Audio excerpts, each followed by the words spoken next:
오늘 우리에게 주신 하나님 말씀을 함께 읽겠습니다. 히브리서 10장 24절, 25절 말씀입니다. 함께 읽겠습니다. 서로 돌아보아 사랑과 선행을 격려하며 모이기를 패하는 어떤 사람들의 습관과 같이 하지 말고 오직 권하여 그날이 가까움을 볼수록 더욱 그리하자. 아멘. 드려진 헌금 위에서 기도하겠습니다.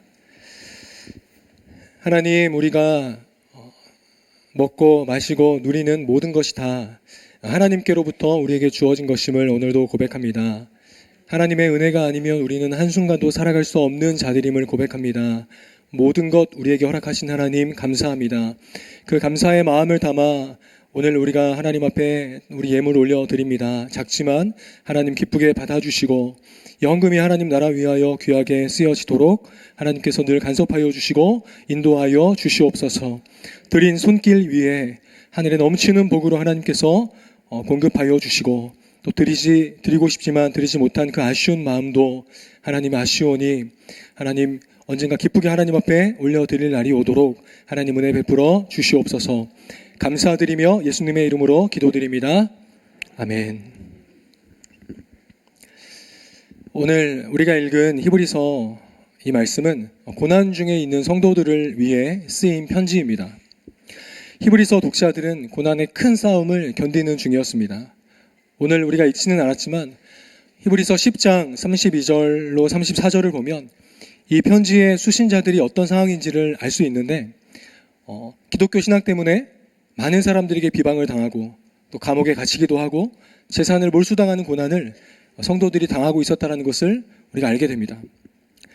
이런 어려움이 계속되자 사람들은 교회를 떠나기 시작했습니다. 유대교에서 기독교로 개종한 교인 중에는 기독교를 다시 떠나서 다시 유대교로 돌아가 버리는 그러한 사람들도 생겨났습니다. 히브리서 기자는 이런 힘든 상황 가운데 놓인 교회들을 격려하고 또 그들의 믿음을 더 견고하게 하기 위해서 오늘 이 편지를 기록하였습니다. 오늘 본문을 보면 히브리서 기자는 고난당하는 초대교회 성도들을 향해서 이렇게 권면하고 있습니다. 우리 함께 24절 말씀을 다시 한번 읽어보겠습니다. 서로 돌아보아 사랑과 선행을 격려하며. 히브리서 기자는 고난 중에 있는 그리스도인들에게 너희는 서로를 돌아보라 라고 말씀합니다. 고난당하는 형제가 있을 때 그것을 나 몰라라 하지 말고 구경만 하지 말고 그 고난을 함께 나누시라는 것입니다. 여러분의 신체의 어떤 부분에 암세포가 생겼다고 한번 생각해 보십시오. 그걸 보고 몸의 다른 지체가 아이고 저 암세포가 나한테 안 생겨서 다행이다 라고 생각한다면 여러분 그게 정상적인 생각일까요? 우리의 몸은 유기적으로 다 연결되어 있기 때문에 어떤 몸의 부위에 암이 생기면 그 부위만 고통을 당하는 게 아니고 그 암으로 인한 악 영향이 우리의 온 몸에 미친다는 것을 우리는 압니다. 그것이 몸의 속성이고 그것이 교회의 속성입니다. 건강한 교회라면 누군가가 어려움을 당하면 온 성도가 그 한 사람을 위해서 기도하고 그를 돕는 게 건강한 교회죠. 왜 그렇습니까? 교회는 한 몸이기 때문입니다. 교회 형제 자매가 고통을 당하는데 아무런 생각이 들지 않는다. 도와야겠다는 마음이 들지 않는다. 그건 내가 아직 그리스도인이 되지 못했다라는 증거일 수 있습니다. 거듭난 그리스도인은 본성적으로 그럴 수 없습니다. 교회는 서로를 돌보는 공동체입니다. 성경은 어느 정도까지 서로를 생각하기를 기대합니까? 오늘 히브리서 기자가 말한 이 돌아보아라는 이 헬라어 단어는 카타노에오라는 단어인데 여러분 이 단어가 히브리서 어디에 또 쓰이냐면 히브리서 3장 1절에 쓰입니다. 우리 3장 1절을 한번 읽어보겠습니다. 같이 읽겠습니다. 그러므로 함께 하늘의 부르심을 받은 거룩한 형제들아 우리가 믿는 도리의 사도이시며 대제사장이신 예수를 깊이 생각하라. 아멘. 히브리서 3장 1절에서 예수를 깊이 생각하라 할 때 이 깊이 생각하다가 바로 카타노에오입니다. 그러니까 이 카타노에오는 그냥 잠시 생각하고 마는 그런 생각을 의미하는 게 아니라는 겁니다. 끊임없이 반복적으로 시도 때도 없이 전심을 다하여 생각하는 것이 바로 카타노에오라는 단어입니다. 그것이 의미하는 바입니다. 그러니까 서로를 돌아보라는 말씀의 의미는 어쩌다가 한번 생각나면 생각하라는 의미가 아니라 예수님을 생각하듯이 교회의 형제 자매들을 매 순간 생각해야 한다는 것입니다. 매 순간. 그런데 사실 우리 온누리교회 정도의 규모가 되면 교인 한 명 한 명을 우리가 다 기억한다는 것은 불가능한 일이죠, 사실. 어떻게 우리가 1,000명이 넘는 성도들을 다 기억하고 다 그들의 형편을 헤아릴 수 있겠습니까? 그것은 현실적으로 불가능해요. 불가능하니까 안 해도 되는 겁니까? 아니죠. 그래서 목장이 있는 겁니다. 목장이. 우리가 모든 교인을 다 기억할 수는 없다 할지라도 하나님께서 묶어주신 그 한 10명 내외의 목원들만큼은 기억할 수 있잖아요. 적어도 그들의 삶의 형편은 우리가 살필 수 있지 않습니까? 형제의 사랑은 거기서부터 시작하는 것입니다. 거기서부터. 저는 우리 온누리교회 성도님들의 삶이 참 바쁘고 힘들지라도 일주일에 한 번씩은 꼭 그 모임을 가지셨으면 좋겠습니다. 만나서 일주일간의 삶이 어떠했는지, 하나님께서 한 주간 어떤 은혜를 주셨는지 함께 나누고 또 서로 기도 제목을 나눌 때 우리의 신앙이 더 풍성해지지 않겠습니까? 그렇지 않을까요? 저는 우리 온누리교회 성도님들이 그러한 목장 모임을 함께 세워갔으면 좋겠습니다. 저뿐만이 아니라 모두의 바람이라고 생각합니다. 제가 청년 시절 다녔던 교회는 성도가 한 30-40명 정도 되는 자그마한 개척교회였습니다. 사람이 많지 않다 보니까 교회를 등록하자마자 정말 많은 일들을 맡게 되었어요. 아침 8시가 되면 교회 가서 성가대 연습을 하고 찬양팀 연습을 합니다. 그렇게 해서 1부, 2부 예배를 드립니다. 그리고 점심을 딱 먹으면 또 바로 주일학교 예배를 준비합니다. 주일학교 예배를 준비해서 예배를 마치면 예배 드렸던 공간을 다 청소하고 또 오후 예배를 준비합니다. 오후 예배를 마치면 이제 또 예배당 청소를 다 합니다. 그러면 한 저녁 7시, 8시가 됐던 것 같아요. 그런 교회 생활을 청년 시절에 몇 년을 해왔습니다. 근데 봉사를 참 많이 했지만 제 안에 채워짐은 없었던 것 같아요.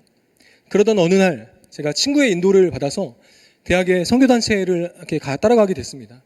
근데 저는 그때 그곳에서 처음으로 쉐어링이라는 것을 경험했어요. 쉐어링. 이 쉐어링은 삶을 나누는 것을 말합니다.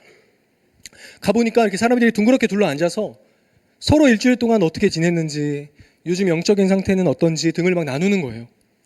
저는 그 모습이 너무나 충격이었고 너무나 신선했습니다. 왜냐하면 교회를 몇 년을 다녔지만 아무도 저에게 너 요즘 어떻게 사니?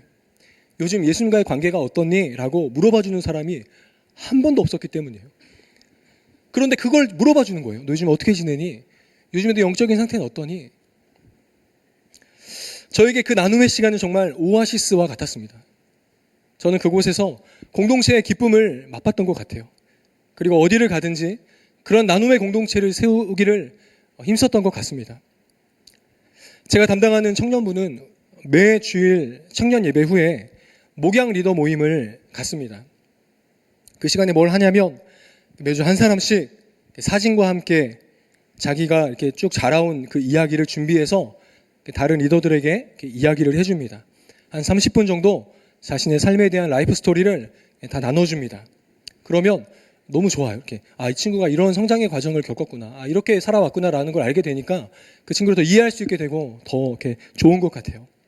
그 시간이 끝나면 청년부는 목장이 아니라 가정이라고 소그룹을 명칭하는데 이제 리더들이 가정원들의 기도 제목과 또 리더의 그 기도 제목을 이렇게 함께 나눕니다. 그러면 몸이 아픈 친구, 마음이 아픈 친구, 또 가족이 아픈 친구, 또 취업 때문에 되게 힘든 친구 등 많은 기도 제목들이 이렇게 올라옵니다. 그러면 다 함께 그 기도 제목을 놓고 간절히 또 기도하는 시간을 갖습니다. 저는 그 리더들과 함께 이 시간을 갖는 게 너무 행복하고 이 시간이 저에게 너무나 귀한 시간입니다. 사랑하는 성도 여러분, 교회는 이처럼 서로를 돌보는 곳이 되어야 합니다. 그저 예배만 드리기 위하여 나오는 곳이 되어서는 안 됩니다. 주님은 성도들에게 너희는 서로 카타노 에오 하라고 말씀하셨습니다. 깊이 서로를 생각하라고 말씀하셨습니다. 어떤 지체에게 문제가 생겼을 때 그 문제가 해결될 때까지 그 문제를 놓고 함께 기도하고 격려하는 것이 바로 서로를 카타노 에오 하는 것입니다. 그것이 서로를 돌보는 것입니다. 여러분, 주기도문의 모든 주어가 여러분 무엇인지 기억하십니까? 주기도문의 모든 주어가 뭡니까? 전부 우리이죠, 우리. 우리에게 일용할 양식을 주시고, 우리의 죄를 용서해 주시고, 우리를 시험에 들게 하지 마시고, 우리를 악에서 구하소서. 이것이 주기도문이죠. 하나님은 항상 우리가, 내가 아니라 우리를 생각하며 살기를 원하십니다. 나 하나 신앙생활 잘하는 것으로 만족해 하지 말고 항상 교회의 형제 자매들을 돌아볼 수 있는 우리 모두가 되기를 소망합니다. 오늘 본문은 또 이어서 뭐라고 말씀을 하고 있습니까? 서로 사랑과 선행을 격려하라 라고 말씀하고 있습니다. 여기서 격려하다라는 이 헬라어 단어는 파록시스모스라는 단어인데, 이 단어는 아주 강력한 도전, 아주 강력한 자극, 아주 강력한 선동을 의미하는 단어입니다. 그러니까 사랑과 선행을 격려하라는 말씀은 이 세상이 보편적으로 행하는 어떤 상식적인 사랑과 선행을 뛰어넘는 사랑과 선행으로 서로에게 강한 자극과 도전이 되라는 것입니다.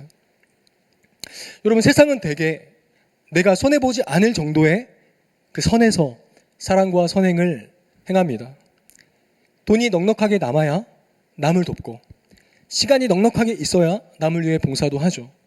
하지만 당장 내가 굶게 생겼으면 남을 돌아볼 여유를 갖지 못합니다.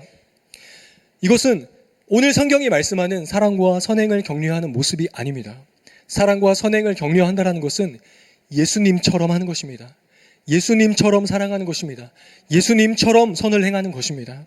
비록 내가 손해보고 굶고 다치고 피해를 볼지라도 사랑과 선행을 행하는 것이 바로 진정 사랑과 선행을 격려하는 것이라 할 수 있습니다.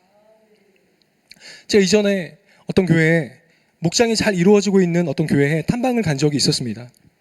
그때 어떤 한 목장에 가서 그 목장에서 일어난 일을 이렇게 들었는데, 그 목장은 정말 사랑이 넘쳤던 목장이었습니다.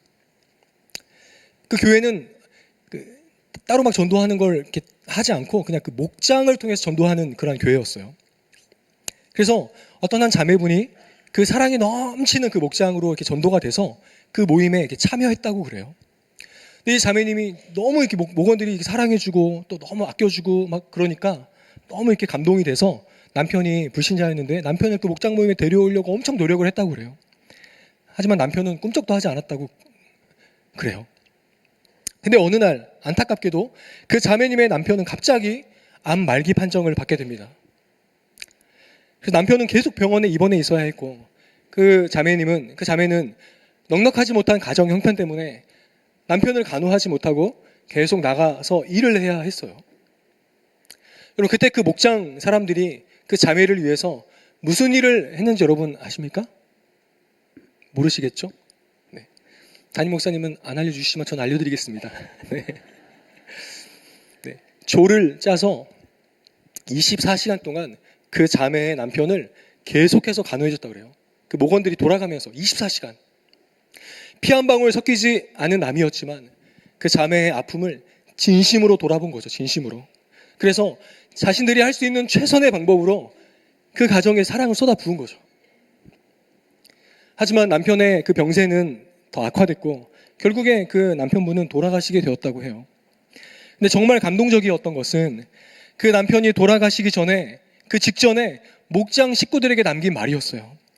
어떤 말을 남겼냐면 이렇게 얘기했다 그래요. 저는 예수님을 믿지 않았고 천국도 믿지 않았지만 이제 천국이 믿어집니다.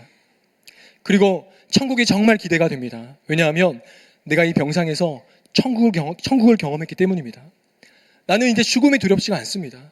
내가 경험한 이 사랑을 계속 경험할 수 있는 곳이 천국이라면 나는 그 천국에 가고 싶습니다. 이렇게 말했다고 해요. 이 말을 전해 들은 목원들은 펑펑 울면서 다 감동했다고 합니다.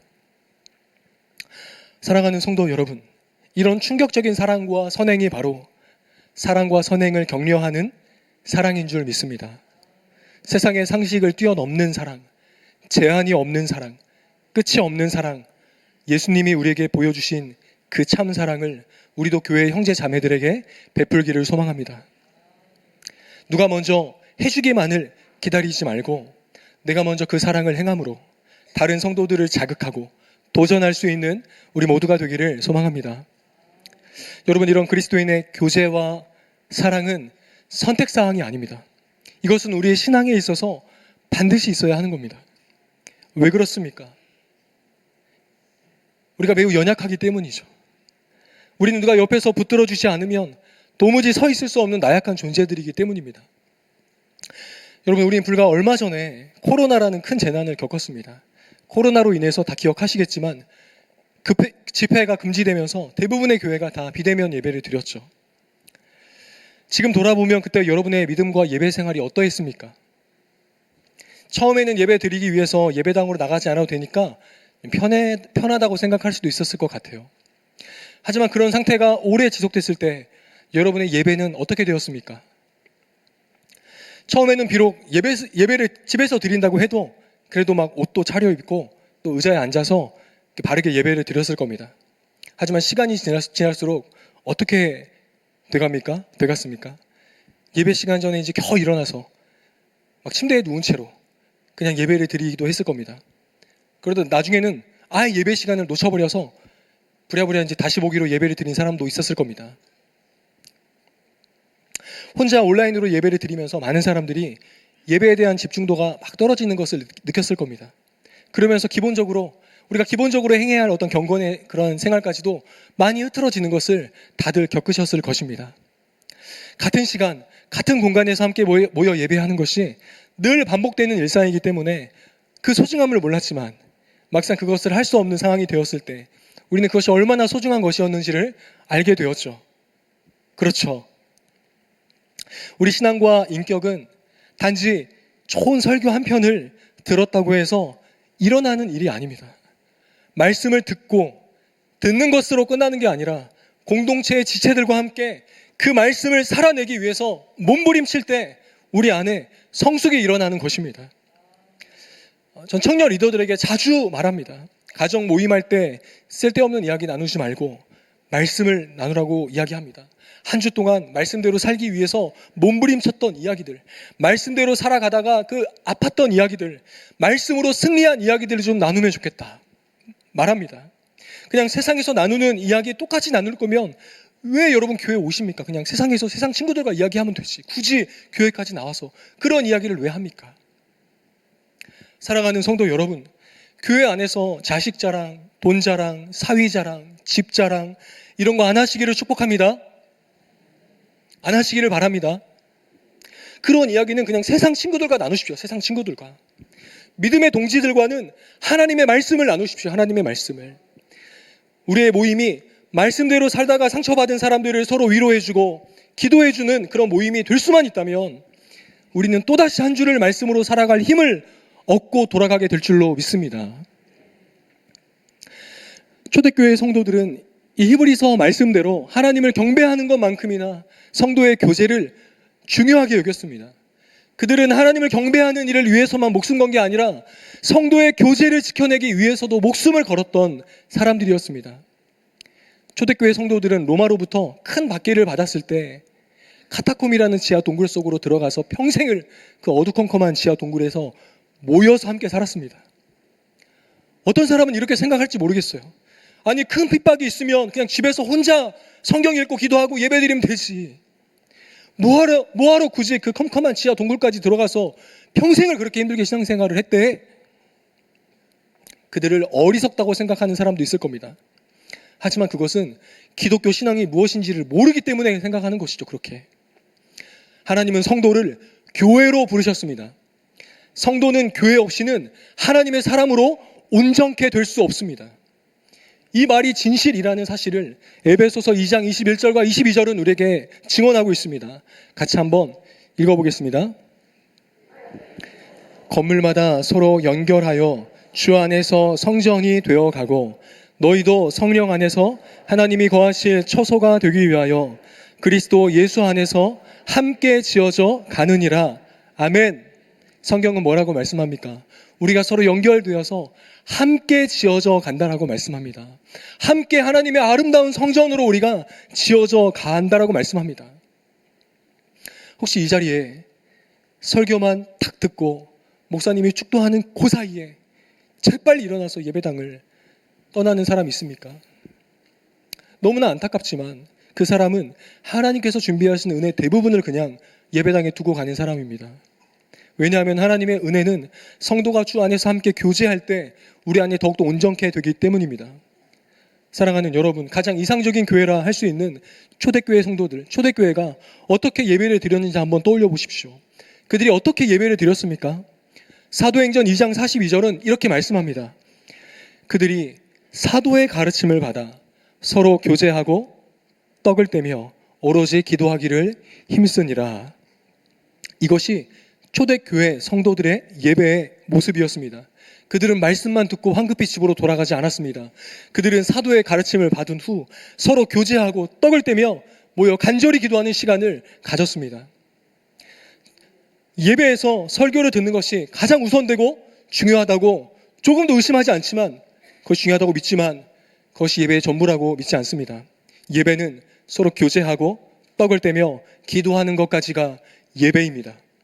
이것은 해도 되고 안 해도 되는 선택사항이 아니라 반드시 우리가 드려야 하는 시간입니다. 어떤 사람들은 교회에서 사람들에게 너무 많은 상처를 받아서 더 이상 사람과 함께하고 싶어 하지 않는 사람도 있을 겁니다. 그러나 오늘 성경은 우리에게 분명하게 말씀합니다. 함께 25절 말씀을 읽겠습니다. 다시 한번 읽어보겠습니다. 모이기를 패하는 어떤 사람들의 습관과 같이 하지 말고 오직 권하여 그날이 가까움을 볼수록 더욱 그리하자. 성경은 뭐라고 말씀합니까? 그날이 가까움을 볼수록 더욱 그리하자라고 우리를 독려하고 있습니다. 뭘 더욱 그리하자라는 것입니까? 더 모이자는 것입니다. 절대로 모임을 포기하지 말자라는 것입니다. 이것은 단지 공예배만을 뜻하지 않습니다. 그 시간은 기본적인 것이고 당연한 것이고, 그 외의 시간에도 성도는 계속 만나서 말씀을 나누고 서로 돌아보고 사랑과 선행을 격려하는 그런 시간을 계속 가져야 한다는 것입니다. 저는 요즘 우리 청년 공동체를 바라보면서 정말 마음의 감사를 느낍니다. 왜냐하면 우리 청년들이 모이기를 기뻐하는 게 보이기 때문입니다. 전부 다 그렇다고는 말할 수 없지만 많은 청년들이 주일에 한 번 예배 드리는 것으로 만족해 하지 않습니다. 어떤 청년들은 말씀을 더 듣기 위해서 수요 예배에도 나옵니다. 요즘 많은 청년들이 금요 기도회에 나와서 함께 기도합니다. 금요 기도회에 나오는 청년들이 처음에는 적었지만 점점 늘어가더니 지금은 굉장히 많은 청년들이 나와서 함께 기도하고 있는 것 같아요. 이 청년들은 기도회가 끝나도 집으로 안 돌아갑니다. 이 로비에 서서 계속 교제를 해요. 집에 좀 빨리 가지. 늦었는데도 막 안 갑니다. 그럼 거의 자정이 될 때까지 여기 서서 얘기합니다. 근데 그것으로도 부족해서 토요일 저녁이 되면 또 기도 모임을 만들어서 또 여기 지하 성가대실에 모여서 또 함께 기도하는 시간들을 갖습니다. 그 모습을 보면 얼마나 기특하고 또 얼마나 사랑스러운지 모릅니다. 저는 제가 이런 청년 공동체에 속해 있다는 게 너무 감사하고 영광스러워요. 왜냐하면 저는 정말 이 친구들을 보면서 정말 많이 은혜를 받고 배웁니다. 정말 너무 많이 은혜를 받고 있어요. 이 친구들도 저를 보면서 그러면 좋겠지만 그건 잘 모르겠습니다. 근데 저는 확실한 건 저는 우리 청년들을 바라보면서 정말 많은 도전을 받고 은혜를 받고 있다는 사실입니다. 여러분, 이것이 공동체가 필요한 이유입니다. 우리는 모두 한결같은 사람들이 아닙니다. 때론 내 안에 불이 타오를 때도 있지만 때론 내 안에 불이 꺼져버릴 때도 있습니다. 그럴 때 우리가 공동체 안에 있으면 어떤 도움을 받습니까? 지금 내 옆에서 활활 타오르는 형제 자매들로부터 불을 옮겨받을 수 있는 거죠. 저는 요즘 청년들을 통해서 계속해서 불을 옮겨받고 있어요. 청년들을 볼 때마다 제 마음이 막 뜨거워지는 것을 느낍니다. 사랑하는 성도 여러분, 혼자 타면 금방 꺼지지만 함께 타면 오래 탈 수 있습니다. 여러분, 신앙생활을 정말 뜨겁게 한번 해보고 싶지 않으십니까? 않으신가요?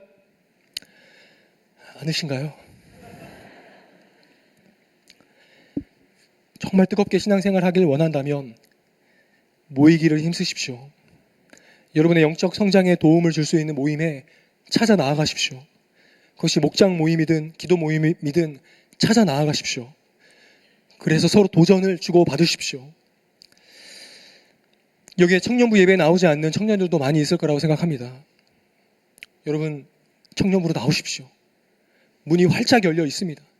여러분이 나오시면 청년들이 기쁘게 여러분을 맞이하고 여러분을 도와드리고 또 섬겨줄 겁니다.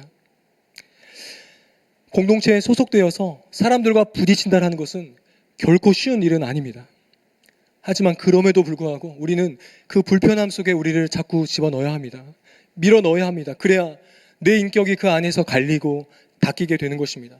항상 편한 자리에만 머물러 있으면 절대로 내 영혼은 성장할 수 없고 나는 늘 제자리 걸음을 할 수밖에 없다라는 사실을 기억하기를 바랍니다. 헬스를 하시는 분들은 알 겁니다. 저는 하진 않았지만 맨날 가벼운 거 들어서는 근육이 붙지 않습니다. 근육을 만들려면 내가 들기에 버거운 무게를 들어야지 근육이 붙는 겁니다. 우리의 영적인 근육도 마찬가지입니다.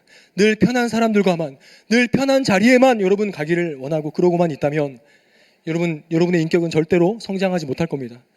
불편한 사람과 함께하며 그 사람을 인내하며 함께할 때 우리의 인격과 우리의 성품이 자라가게 될 줄로 믿습니다. 매 사역을 마칠 때마다 청년 리더들이 이렇게 고백을 해요. 그것은 바로 그 목양 리더를 하면서 하나님의 사랑을 더 깨닫게 되었다라는 고백을 합니다. 여러분, 리더가 되기 전에는 솔직히 그 소그룹 원 중에서 마음에 들지 않은 사람이 있으면 막 안 나가버리고 막 그러죠. 안 나가버립니다, 그냥. 그런데 리더가 되고 나면 그럴 수가 없죠. 마음에 들지 않는, 나랑 맞지 않는 그런 소그룹 원이 있어도 나갈 수밖에 없어요. 리더니까. 그러면서 그 사람 안에 어떤 변화가 일어납니까? 마음의 그릇이 넓어지는 그런 변화가 일어나죠. 더 이상 그 이전에 힘들었던 사람이 더 이상 문제가 되지 않는 것을 느끼게 돼요. 그 사람과 함께 그 시간들을 견디면서 그 사람의 마음의 그릇이 이렇게 넓어지는 것을 경험하게 됩니다. 여러분, 누군가를 정말 사랑하려고 몸부림칠 때야 우리는 비로소 하나님의 사랑의 깊이를 깨닫게 될 줄로 믿습니다. 리더가 안 됐으면 포기했을 사람이고 무시했을 사람인데 리더이기 때문에 그를 끝까지 품음으로써 어떻게 됩니까? 내가 하나님의 사랑으로 또 온전하게 빚어져 가게 되는 것입니다. 하나님의 사랑이 어떤 사랑인지를, 그 포기하지 않는 사랑이 어떤 사랑인지를 더 깨닫게 되어 가는 것입니다. 전 여기에 있는 모든 청년들이 일부 때도 부탁했지만 모두 다 리더가 되기를 바랍니다. 바랍니다. 대답하세요. 네. 불편한 자리로 여러분을 의도적으로 밀어넣기를 바랍니다. 청년들에게 꼭 하고 싶은 이야기는 결혼도 꼭 하라는 겁니다. 결혼 안 할 생각 하지 말라는 겁니다. 꼭 결혼하십시오. 잘 맞는 사람이랑 할 생각 하지 말고 저처럼 잘 안 맞는 사람이랑 결혼하십시오. 모든 게 잘 맞으면 편하겠죠. 즐겁겠죠. 하지만 갈리고 닦이는 성숙은 일어나지 않을 겁니다. 우리의 인생의 목적은 행복이 아닙니다. 예수님을 더 닮아가는 것이 우리의 인생의 목적인 줄 믿습니다. 우리가 리더를 하는 이유도, 우리가 결혼을 하는 이유도 예수님의 아름다운 성품으로 빚어져 가기 위함이라는 사실을 잊지 않는 우리가 되기를 소망합니다. 그러면 더 안 맞은 사람을 만날수록 감사하게 될 거예요. 왜냐하면 그 사람을 통해서 내가 더 갈리고 내가 더 닦이기 때문이에요.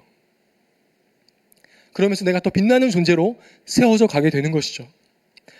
주 안에 사랑하는 성도 여러분, 설교를 마무리하겠습니다. 무슨 일이 있어도 성도의 교제를 포기하지 않는 여러분 되기를 축원합니다. 공동체를 떠나서는 우리에게 어떠한 소망도 없습니다. 주님 다시 오실 때까지 우리가 믿음을 지킬 수 있는 유일한 길은, 우리가 성장할 수 있는 유일한 길은 공동체와 함께 가는 것입니다. 아멘. 공동체와 함께 가는 것입니다. 혼자 집에서 인터넷으로 예배 드리는 사람은 절대로 알 수 없는 동행의 기쁨, 동역의 기쁨, 교제의 기쁨이 공동체 안에 있는 줄 믿습니다. 우리 모두 이 기쁨을 발견하고 이 기쁨을 다 누리게 되기를 주의 이름으로 간절히 축원합니다. 아멘. 우리 이 시간 함께 이 말씀을 붙들고 함께 기도했으면 좋겠습니다. 우리 청년 공동체가 이러한 교제를 나누는 공동체가 되게 해달라고 기도해 주십시오. 그리고 우리 온누리교회 모든 목장 모임이 이런 교제를 나누는 목장 모임이 되게 해달라고 우리 함께 이 시간 기도했으면 좋겠습니다. 성도의 교제가 우리 교회 안에 충만하게 넘쳐날 수 있도록 하나님 은혜 부어달라고 우리 시간 간절히 기도 제목 가지고 한번 같이 하나님 앞에 기도하며 나아가겠습니다. 기도하겠습니다. 하나님 아버지, 하나님 아버지, 하나님 아버지, 우리 온누리교회가 서로를 돌아보고 사랑과 선행을 격려하며 모이기를 패하는 어떤 사람들의 생각과 같이 하지 않고 아버지 하나님 서로 군하여 그날이 가까움을 볼수록 더욱더 모이기를 힘쓰는, 더욱더 성도가 함께 하기를 힘쓰는 그런 공동체가 되게 하여 주시옵소서. 하나님 아버지, 우리 안에 예수님의 사랑이 넘쳐나게 하여 주시옵소서. 하나님께서 우리를 사랑하시는 것처럼, 하나님께서 우리를 바라보시느라 졸지도 주무시지도 아니하시는 것처럼, 하나님 우리도 우리 교회 성도들을 생각하느라 졸지도 아버지 하나님 자지도 못하고 정말 모든 순간 하나님께서 만나게 하신 성도들을 생각하며 그들을 위하여 기도하며 나아가는 우리 모두가 되게 하여 주시옵소서. 하나님의 사랑이 성도의 교제를 통해서 우리 안에 또 풍성히 부어지고 깨달아지는 은혜가 있게 하여 주시옵소서. 하나님, 우리 전주 온누리교회가 오늘 히브리서 기자가 우리에게 권면하는 그런 교제를 나누는 교회가 되게 하여 주시옵소서. 시간을 내고 함께 모이는 게 힘들고 버거울지라도 하나님의 말씀에 순종하는 마음으로 모이기를 힘쓰는 우리들 되게 하여 주시옵소서. 하나님께서 이 공동체 안에 감추어 놓으신 그 하늘의 신령한 은혜와 복들을 다 발견하고 함께 누리는 성도들 되게 하여 주시옵소서. 하나님 아버지, 절대 우리가 누군가를 포기하거나 아버지 하나님 내 선에서 잘라내는 그러한 일을 하지 않게 하여 주십시오. 하나님께서 우리를 끝까지 용납하시고 봐주신 것처럼 하나님께서 우리 옆에 두신 형제 자매를 끝까지 사랑하고 용납하고 품을 수 있는 우리 모두가 되게 하여 주시옵소서. 예수 그리스도의 이름으로 기도드립니다. 우리 주 예수 그리스도의 은혜와 하나님 아버지의 사랑과 성령의 교통하심이 이곳에 모인 주의 사랑하는 청년들 머리머리 위에와 그 청년의 심장을 가지고 살기를 바라는 모든 장년들 머리머리 위에 이제부터 영원토록 함께 하시기를 축원하옵나이다. 아멘.